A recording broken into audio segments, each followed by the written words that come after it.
Azizlar, bilasizlarki, o'quvchilar ingliz tilini o'rganish uchun turli xil kurslarga borishadi, so'zlar yodlashadi, grammatik qoidalarni ham o'rganishadi. Lekin bularni iste'molda qo'llash kelganda esa tabiiy hol qiynalib qolishadi. Aynan mana shu muammoni hal qilish uchun biz sizlarga yangi guruhni tayyorlab qo'ydik. Ushbu guruhda siz asosan 5 ta mezon bo'yicha darslarni o'zlashtirasiz.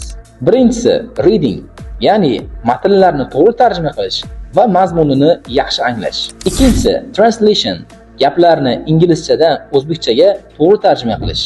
Uchinchisi bu ham translation, faqat bu inglizchadan o'zbekchaga emas, balkim o'zbekchadan inglizchaga teskari to'g'ri tarjima qilish. To'rtinchisi building sentences, ya'ni so'zlarni to'g'ri tartibda joylashtirib chiqish. Va nihoyat beshinchisi bu find mistakes. Deyarli har bir o'quvchi yo'l qo'yishi mumkin bo'lgan xatolar ustida ishlash, ularni topib, kelgusida bu kabi xatolarga yo'l qo'ymaslik. Va eng yaxshi yangilik, kurslarimiz ham onlayn, ham offlayn shaklda tashkil qilinmoqda. Manzilimiz Qarshi shahri Wonders o'quv markazi. Murojaat uchun quyidagi raqamlarga bog'lanishingiz mumkin.